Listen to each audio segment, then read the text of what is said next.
What's up, snake fans? Dave Palumbo here from Muscle Serpents Daily, and guys, we're gonna look at a cool clutch that just hatched. And here's the daddy of that clutch. This is a MICROSCALE clown. So this is a clown that has missing scales on its head and little beaded scales. That's why we call it MICROSCALE. It's another line of animal that can lead to a scaleless, completely scaleless snake. The Brian Barczyk line is that one line. Winston Smith line is very similar to the Brian Barczyk line. But then this MICROSCALE line has these snakes that have these little mini scales, and they're really cool looking. And this is a clown MICROSCALE. You can see the missing scales on his head right here. And I bred him to a MICROSCALE female that I had, and we produced a cool clutch. And I'm going to show you what we produced and what we got, and I'm pretty happy with the results, to be honest with you. This is a great project. Obviously, the idea would be to produce a scaleless clown down the road. I really love this MICROSCALE line better than the other scaleless line, although they both produce amazing scaleless animals. The end result is the same, but the het form, okay, just the MICROSCALE itself is cooler because you got these little mini scales, and it just really changes the contrast and the look of the snake. So let's go in and take a look and see what this clutch produced. Here's the clutch. I'm going to go right to these three guys first. Once again, it was a MICROSCALE clown bred to a MICROSCALE, and these look pretty normal to me. Obviously, everything in the clutch is het clown because the daddy was a het clown. They definitely look a little different. I don't know if these, I'm really trying to inspect these heads. I don't see scales missing on the heads, and although they do look very beady scaled. They look MICROSCALed, but they don't have the missing scales on their head. Whereas these three over here, if you look, you could see the definite scales missing on the head, and you can see the teeny tiny mini scales. Now, I guess these technically would have bigger scales. These are little mini scales, and that's why it was originally named the MICROSCALE project. You can see the scales missing here, and this scale is missing on this one. So these three here are MICROSCALE, you know, which the scaleless heads. They're obviously het for the totally scaleless animal, and they're also het clowns. So this is a very good. These three were awesome. This is exactly what I wanted to hit. I haven't sexed them yet, but excellent, you know, breeding stock here for sure. Especially, hopefully, I hope they're all females, but that would be the goal. These I have to inspect more. I don't think these are, I think are three basically just het clowns with no MICROSCALE aspect to them. Now the bonanza, the lottery ticket of the litter was obviously we hit the scaleless animal. This is the super MICROSCALE. Gorgeous little girl here.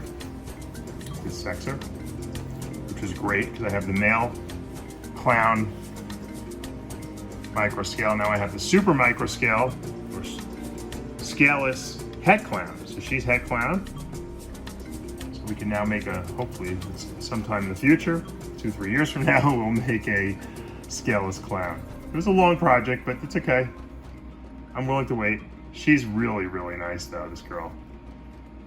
You know, people don't realize when you have the het clown, they just don't look normal. Even these quote normals that are het clown don't look normal, and that's because the het clown, or the clown in the single copy, gene copy, even though it's a recessive, definitely has some visual markers. This does not look like a normal ball python, and you can see I inspected their head pretty good. Although, you know what? Maybe this one has some missing scales right here. I gotta wait till they grow a little bit. It's a little hard. It becomes the scaleless, the MICROSCALEs definitely, I find, have more missing scales in their head than the other line, the Brian Barczyk line of scaleless, and I have both, so you could definitely tell more. But this is obviously the gold standard right there. I'm really happy we got one. You know, theoretically I could have had two, you know, statistically speaking, because it was a 1 in 4 chance, but hey, I'll take one, and it was a female, which is exactly what I wanted, so great job, odds gods. All right, let's take a look at a couple more things. All right, here's just a little update on the black pastel or the Panda Pied clutch. Just showing a couple of the babies. We got a lot of babies in there, but here's the super black pastel het pied. There's the, what I believe to be possibly the Panda Pied. I don't know. It might just be a really nice looking black pastel pied. Here's the black pastel het pied, and then of course we have another black pastel pied. We actually have a bunch of black pastel pieds, and I know a bunch of you guys have reached out to me asking me. They all shed out too. What if they can pick up one? And yeah, you know what? If you're interested in the black pastel pies, let me know. Just contact me directly. I'm not going to put them up on Morph Market. I'll probably sell all these before they ever hit Morph Market. These sell really, really well. Everyone, you know, loves black pastel pies. I mean, you can mix them with bananas. You can try to make your own, obviously, Panda Pieds. This one's, I don't know what this one is. This one is so dark. It's such a black spot. It's so Panda Pied-ish, but then the tail kind of looks like a black pastel. So, I don't know. I may have to just hold this back and just wait and try to prove it out. But anyway, great clutch. Just wanted to give you guys an update. All right, here's a little post-shed update on the double het Leopard Blood, bred to a blood, 66% het leopard, male. And obviously, I mentioned previously that there is a T positive in there.